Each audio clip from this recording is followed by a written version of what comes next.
Energy Transition Now with David Linden. Hello everyone, I'm your host, David Linden, the Head of Energy Transition for the Westwood Global Energy Group, and you're listening to Energy Transition Now. It feels like a little while since we've been recording, and that's true, so it's good to be back. And we're going to do things a little bit differently this time around, in that we're going to pick a technology rather than a general theme and spend a little bit more time on that. So we get the time really to work out what's really going on through sort of 3 or 4 conversations from individuals who are driving growth and innovation in that space. And the first of these sort of mini series, as we're calling them, is going to be in offshore wind. And to get the ball rolling, I'm very excited to have Mark Leybourne, who is the Offshore Wind Program Lead for the World Bank, here with me today. Hello, Mark. Hello, David. Good to be with you. Great to have you on, and thank you for taking the time out of your busy schedule. You've obviously been traveling a lot at the moment, so I hope you're feeling like your head is in the right time zone. Just about. Jet lag pretty much gone by now. I would suffer for much longer, so good to see you. You're obviously used to it. But we'll get to understanding why that is in just a minute.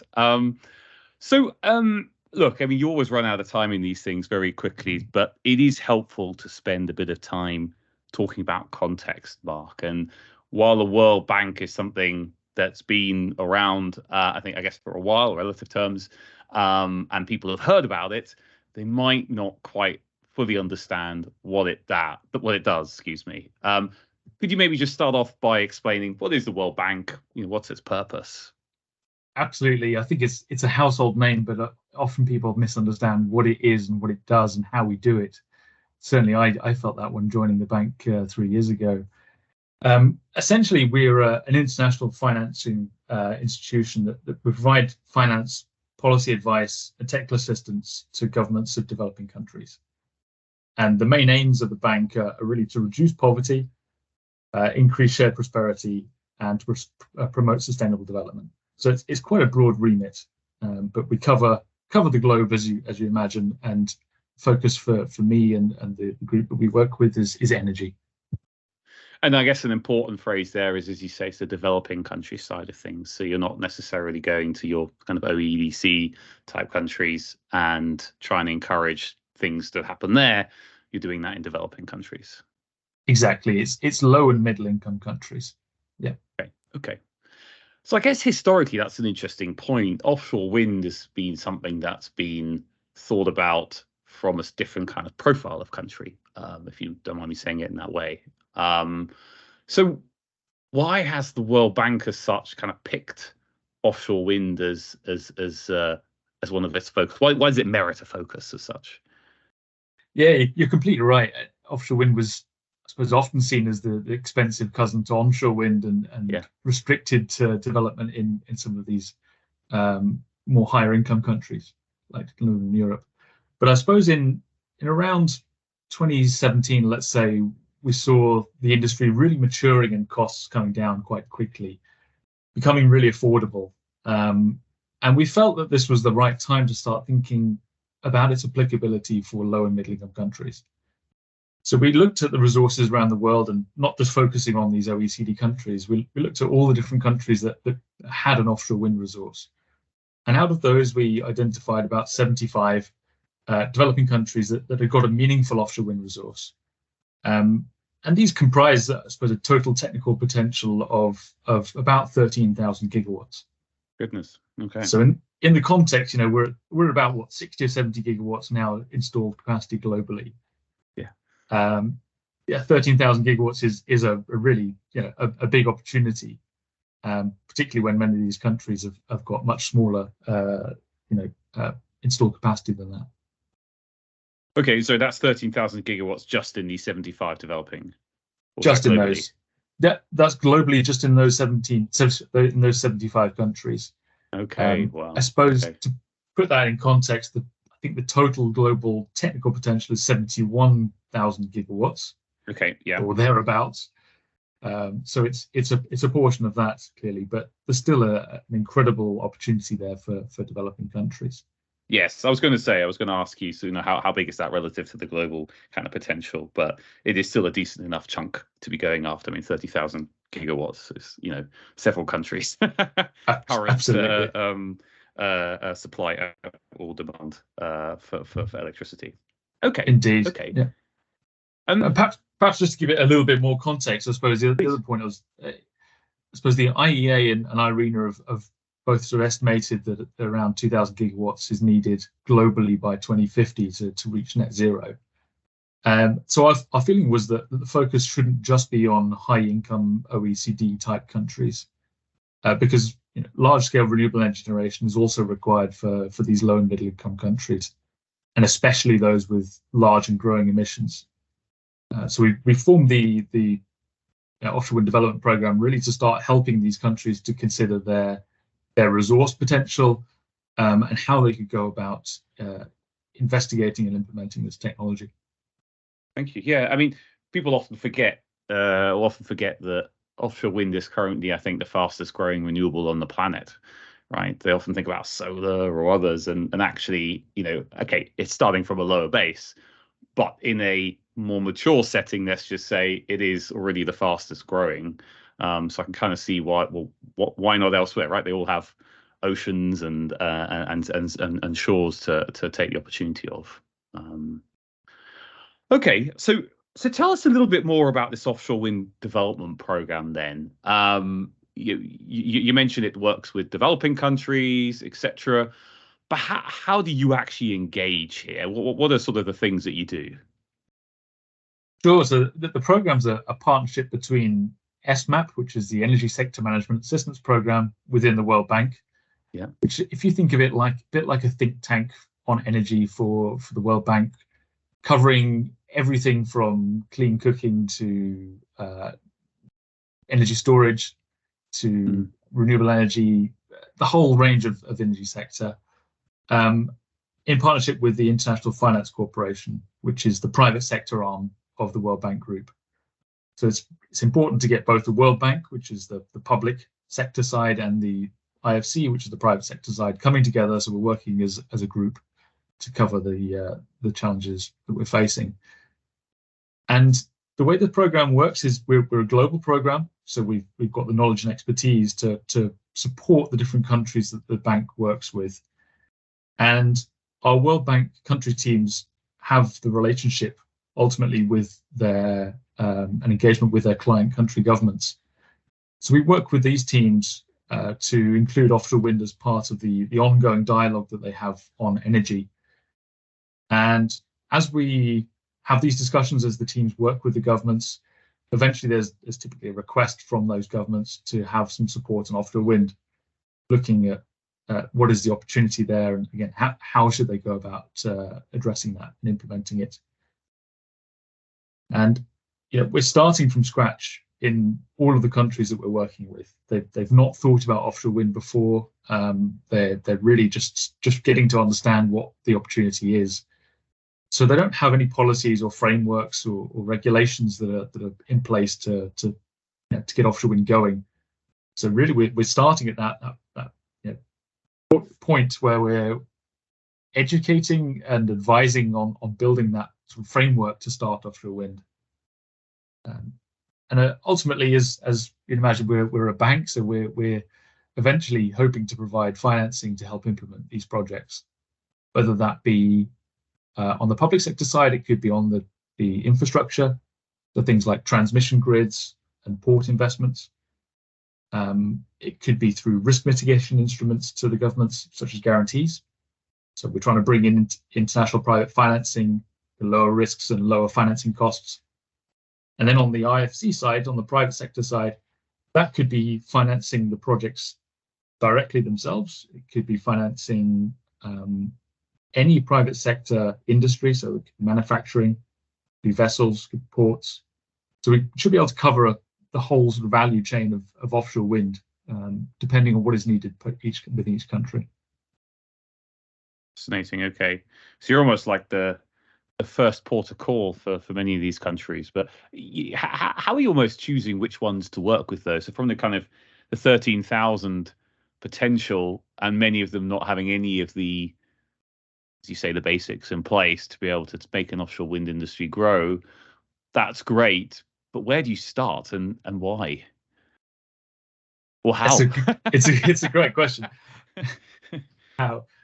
So I think you need three fundamentals. One is good technical conditions. Is it windy? Is it shallow enough? Is it not too deep? There's not too many environmental and social issues. Secondly, is there a good role for offshore wind? How does it fit into the energy mix and the country's future context for energy? And I suppose thirdly, is there government demand? Is there a client government that is actually wanting this? Because we're not here to sell them a technology. It has to make sense, and they have to also want it and buy into it. So the starting point really was looking at the technical conditions and seeing, okay, where does this look to be most attractive for offshore wind? That's the starting point. Start having those discussions with governments. When there's an engagement and somebody says, yes, actually, this is quite interesting, can we find out more? Then we slowly progress that dialogue and the analysis.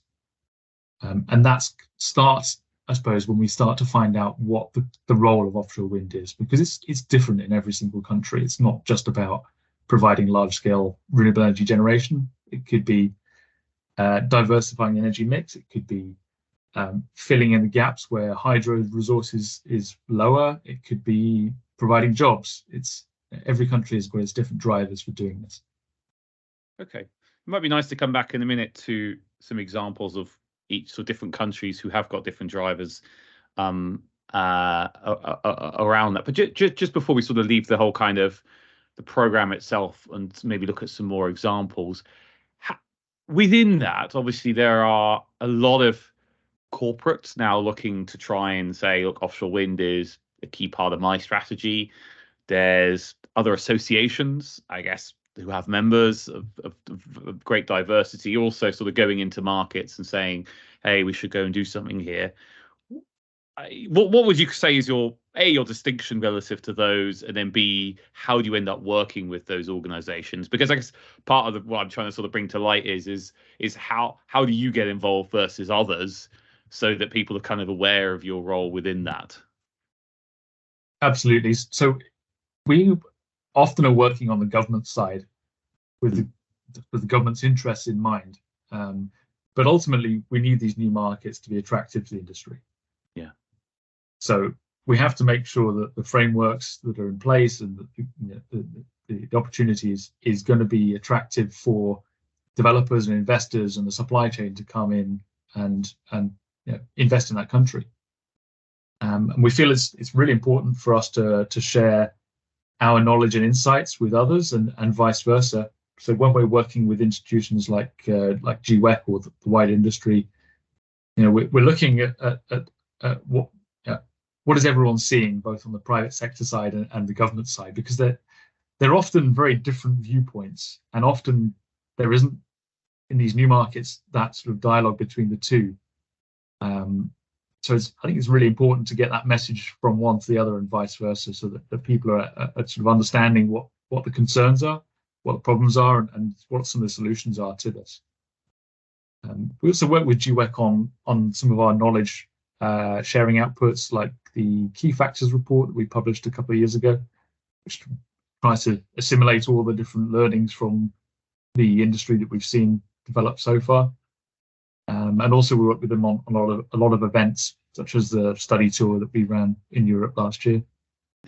You mentioned just there around some of the kind of how you work together with people to identify, where are the problems and how do you think about solving some of those. I mean, if we just take a bit of a step back and look at either generally, or feel free to use some kind of examples here to sort of paint the picture a little bit. But when you're looking at the developing an offshore wind market and you're going in and you're saying there's not much there, what are some of the biggest sort of challenge these emerging countries initially face? I suppose the first one is that, as you said, it's a new industry, and it is different to onshore wind and solar and other energy technologies that country might have already developed. So it's a different mindset, different way of thinking. And I suppose the first point is to try to educate governments on that. And it's a different way to approach this. offshore wind is complex, it's expensive, it takes a long time, and getting that understanding from the start and managing expectations, I think, is really important, because often can be a mismatch between what government is expecting and what the reality is. I suppose that the framework, as I said, has to be fit for purpose to attract the developers and investors. So that's, I suppose, a large challenge is to start working with what is there already and trying to build on that, adapt that, learn from the lessons we've seen elsewhere, again, to make these markets somewhat familiar to investors so they can be happy with it, but also, be cognizant of the local context. And so we're sticking within that local framework as well. I suppose another really important point is that developing countries are very sensitive to price. Yeah. And to get cost reductions, we've got to have large scale, and that brings those cost efficiencies in. But that scale puts huge implications on the grid, which grid is a problem in every country. And a developing country context is just as important, but often that grid is less developed and less stable, and maybe isn't used to large scale variable renewable energy. So it's a new way of thinking for many of these grid operators and how they go about building out grid and managing that variation. There's often there usually is a lack of supply chain. There are local supply chain opportunities, I'd say, in many of these countries. They've got industry, especially for building ships or oil and gas, or even onshore wind. But there's still nothing there really that's in most countries that is going to support offshore wind. And I suppose the last point I would mention is environmental and social. And whilst we're seeing a lot of evidence building in developed countries where we've got offshore wind and that evidence base, in developing countries we've got lots of different challenges that we're going to face that we haven't seen in other countries, whether it be species that we've not encountered. For instance, dugong in Sri Lanka, how do they interact with offshore wind, and what are the challenges and issues going to be? Artisanal fisheries in places like India, very different to the commercial fisheries we'd see in the North Sea, and how do you engage with those communities? And the third one would be like indigenous coastal communities, where Colombia, for instance, where you've got communities that are particularly concerned about maybe their cultural heritage and their local norms being disturbed by infrastructure development. These are all really interesting and new challenges that we're going to have to learn. There are some things we can bring from established markets, but there are a lot of things that we're going to have to start learning from this individual country context.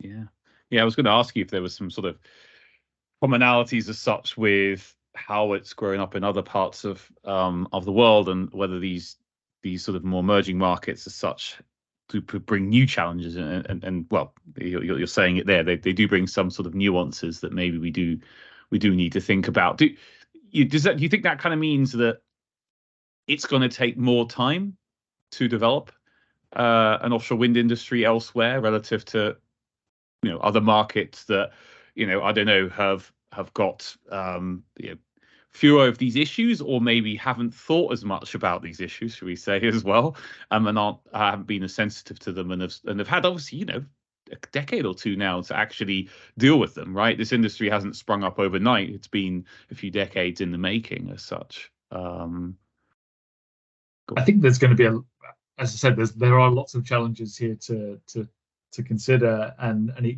there's definitely a risk of it taking a very long time to unravel all these issues and solve them. But there are lessons and experience that we can take from established offshore wind markets and help that to guide the process of developing a new market.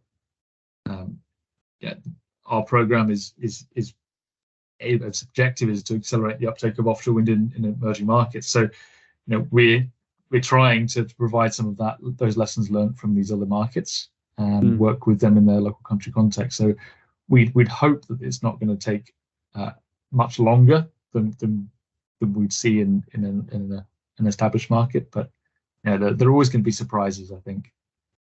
Okay. Well, let's talk about some of those lessons from other markets maybe in just a minute. But so far, we've sort of been skirting around and talking about the kind of, these are all the general things. Might be nice to talk about a couple of countries in particular as well. So can you maybe just sort of highlight, who are you currently working with, and where do you see some of that progress happening maybe faster than other places, and what that looks like?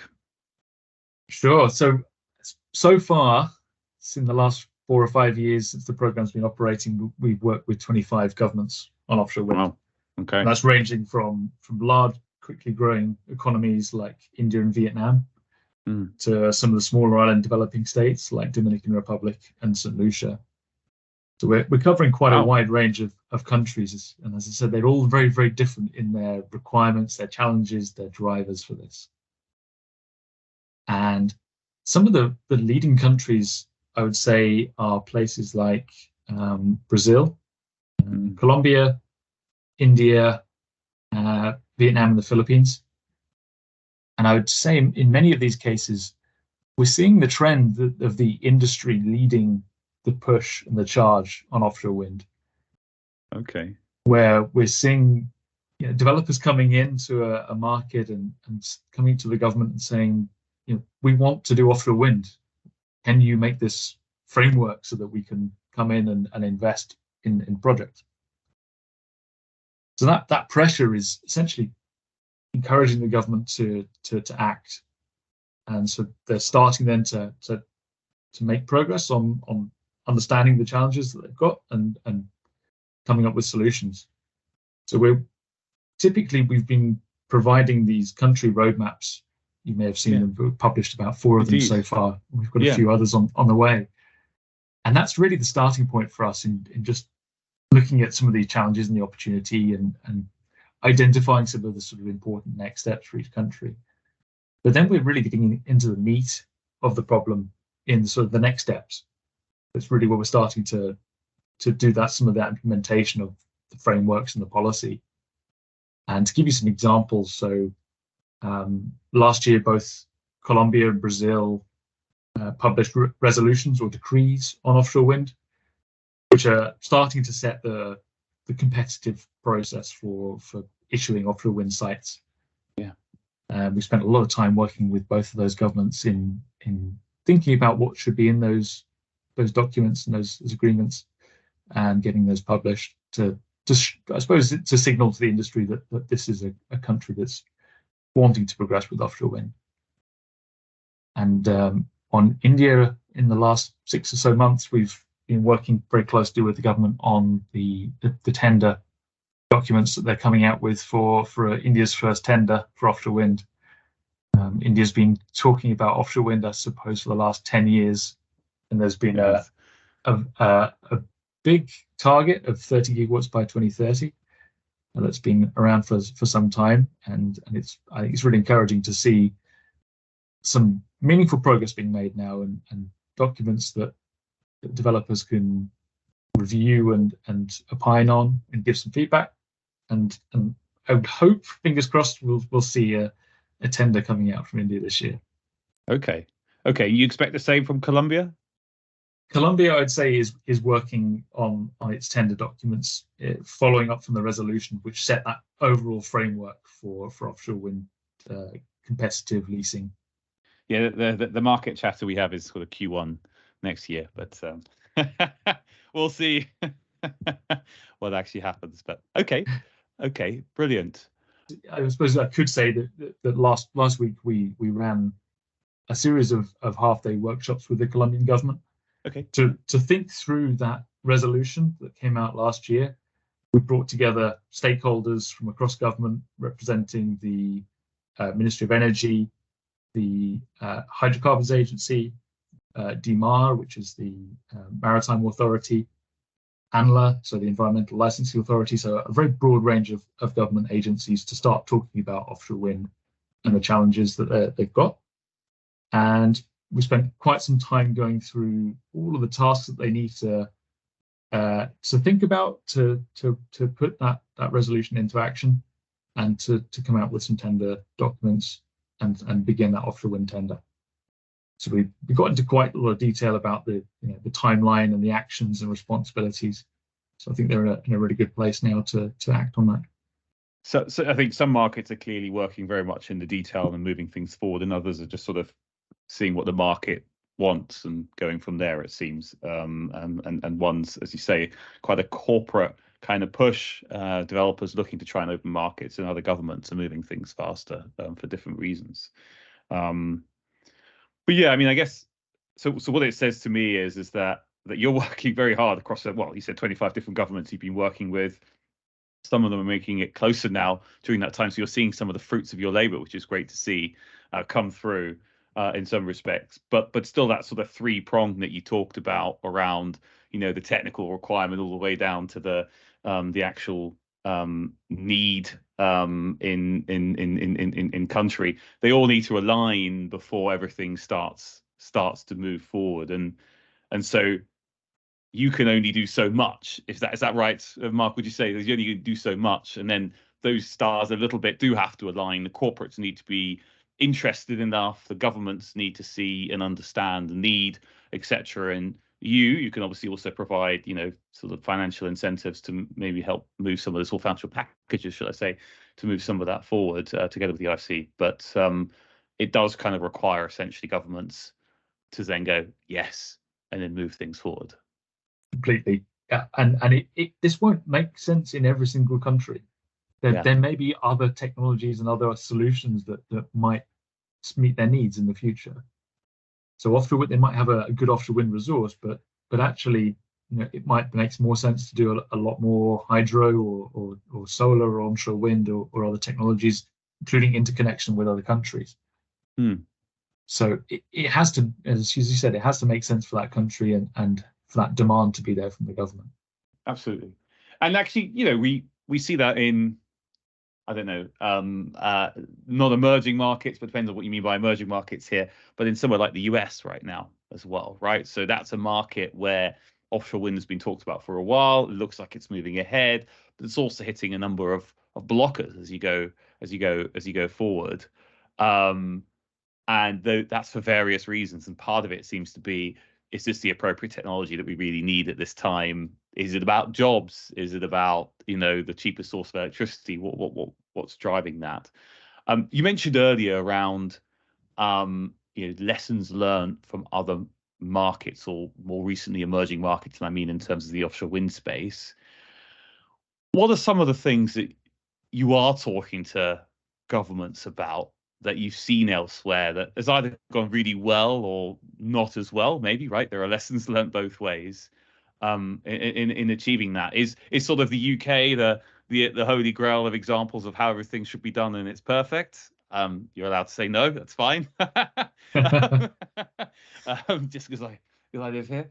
Or are there clearly, other parts of the world that are now starting to do things a different way? You go, okay, that makes a lot more sense for these types of markets.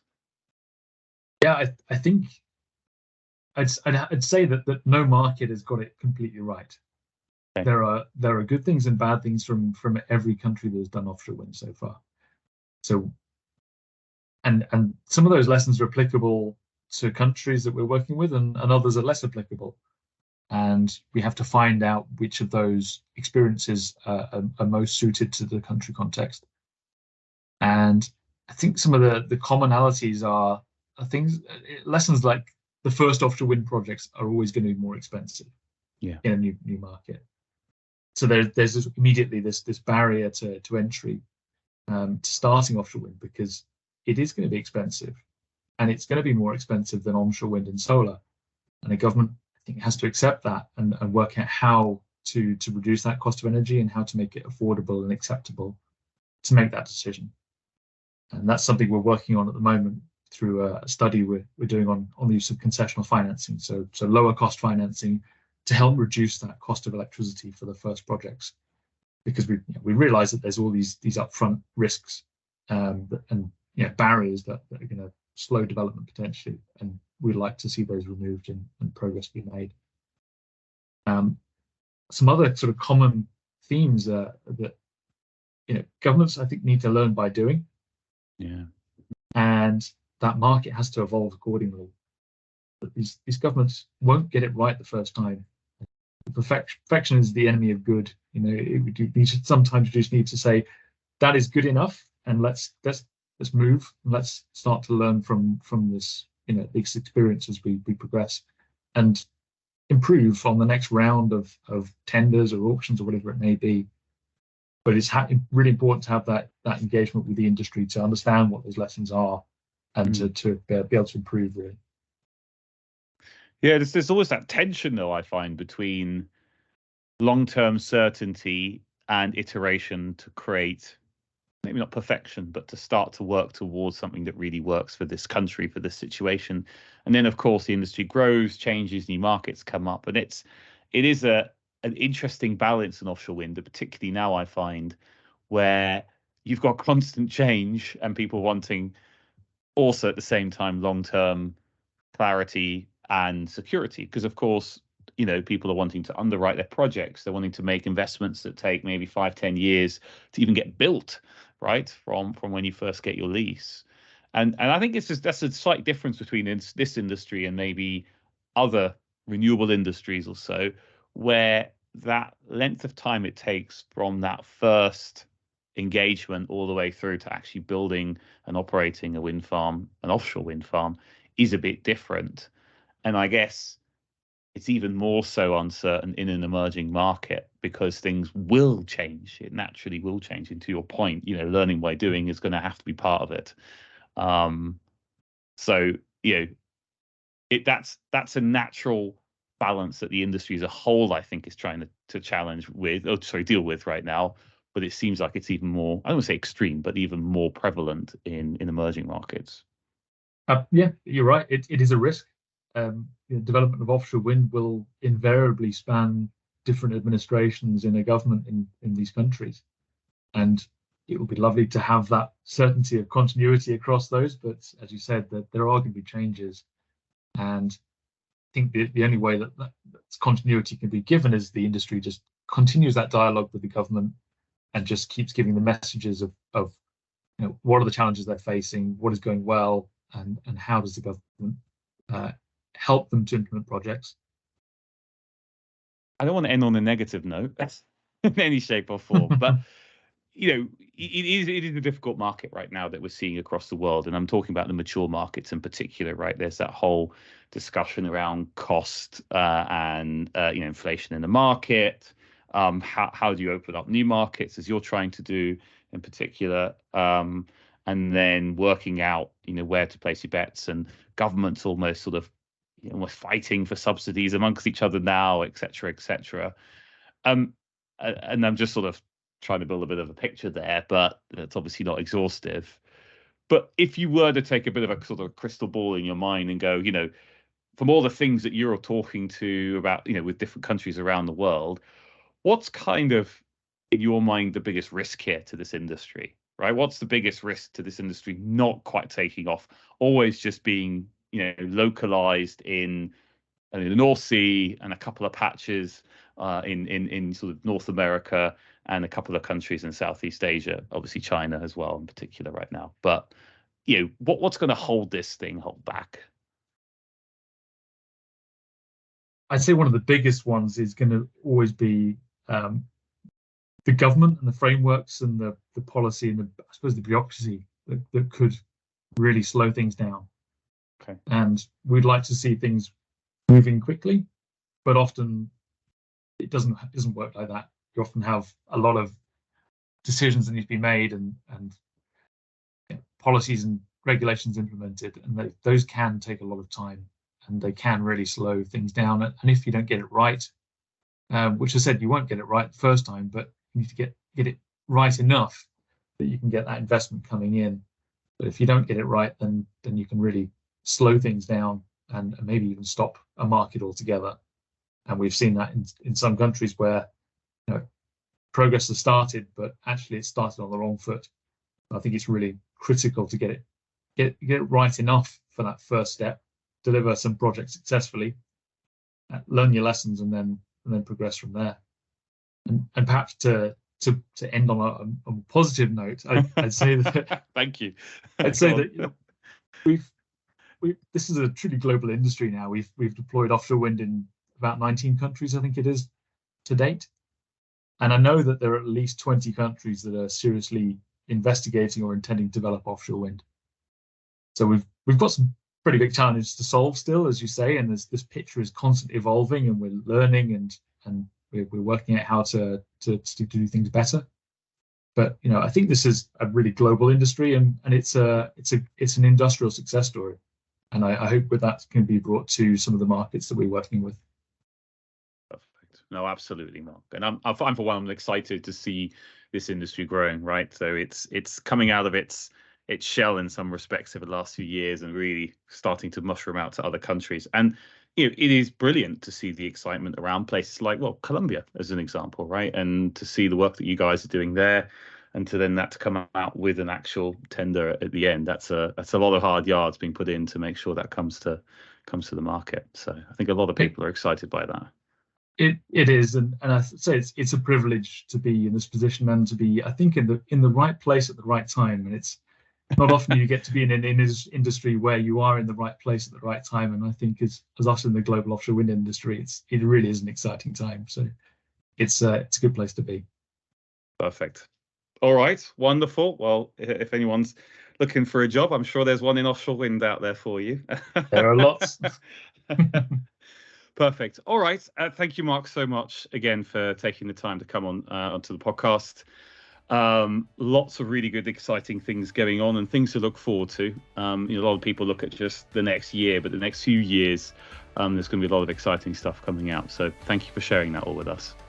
No problem, David. It's been a pleasure talking to you. Perfect. And thanks everyone for listening as well. Hope you enjoyed it. Please make sure you subscribe, give us a good rating, and talk to you next time.